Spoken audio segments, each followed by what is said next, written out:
difference of opinions is definitely to tear down Pakatan chances. Well, the information we are getting from operatives on the ground is that DAP is doing extremely well in the urban seats. PKR has been working very hard in the rural longhouses, and BN is running scared.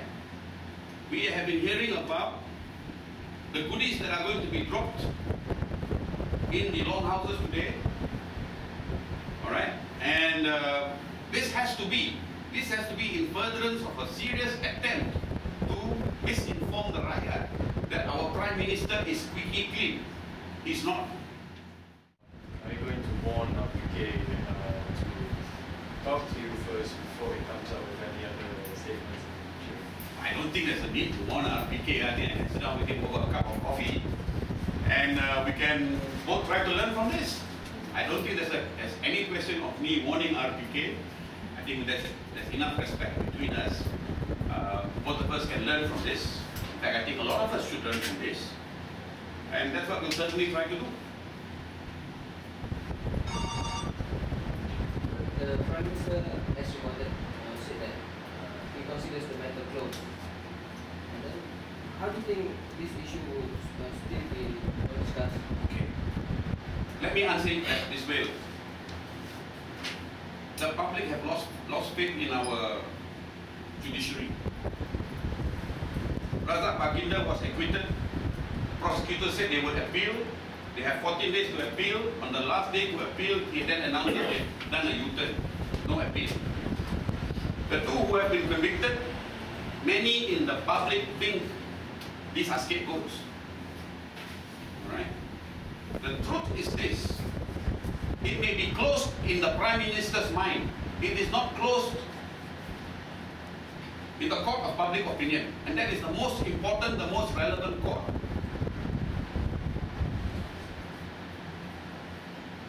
So, until these issues are resolved, until these burning questions are answered, it is not closed for many of us. The decisions in the courts, in the murder trial, leave us anything but satisfied that justice has been done. It may be closed in the mind of the Prime Minister, it is not closed in the minds of the public.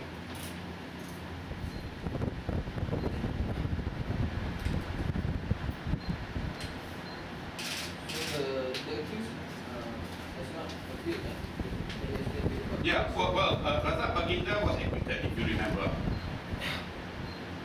The prosecution said they would appeal. Then at the 11th hour, 14 days to file your notice right one. But on the 14th day, all of a sudden prosecution does a U-turn. So Razak Baginda is, I understand, now in London. The two others, one of whom was a bodyguard, if I'm not mistaken, to Rosmah. Alright?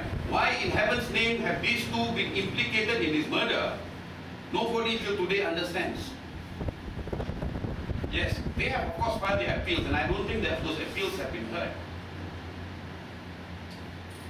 But the public still wants to know why these two lowly paid police officers would suddenly, of their own volition, decide to go and blow this woman to smithereens.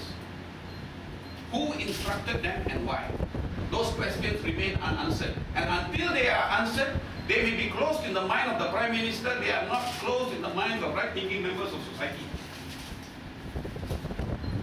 How do you feel that until this point, the of the government has continually called RPK a liar, but when RPK came out, this interview came out, they were very quick to say that he was telling the truth and having mistakes.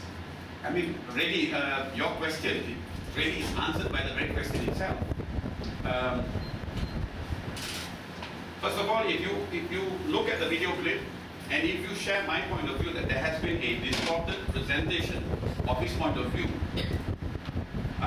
quite clearly then, it is not in the interest of the government and BN to now say, to call him a liar. A liar in the context of the message that they have skewered. Quite obviously now to spin the story and still call him a liar, it's like the Greeks saying, I am a Greek, I am a liar. Therefore, do you believe that he's a Greek? You can't. They've spun this story and now they've got to lend him credit and say, he's finally telling the truth.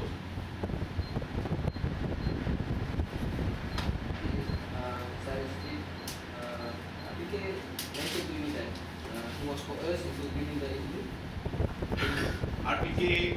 RPK was taken into custody under the ISA in 2008, was subjected to round-the-clock interrogation by 7 special branch officers,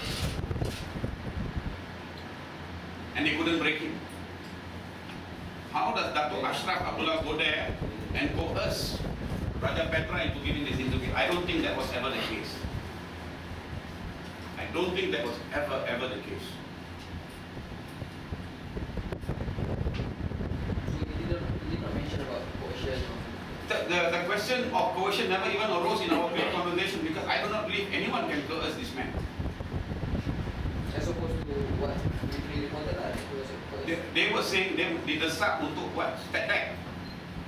But if you see what RPK said, he doesn't once mention coerced oppression. In fact, he had the comfort of time to check, to get Ben Marikan to check with Anwar Ibrahim. He had the comfort of time to get John Pang to check with Tuku Razali. Check what?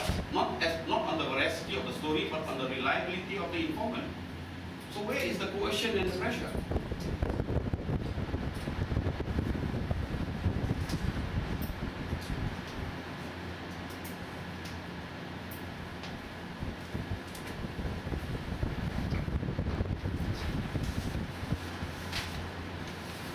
Any more questions? There has been talk ever since the videos came out in House perceived the perception is that somebody really gave him a sweet deal in terms of financial implications or such. Do you believe that? Not at all. Now you say there is the perception that he has been. I think that is the result of massive spin doctrine that's going on, led by the UMNO BN cyber troopers. Show me one iota of evidence, and I will move a motion. I will move to have an EGM in MCLM to have it removed. But I do not believe that there is any truth in this. This is wholesale spin doctrine by the UMNO BN cyber troopers. Let me also point this out to you, just to address your point. The interview was in February.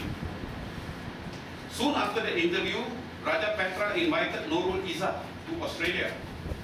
All right, they went on a tour, speaking tour.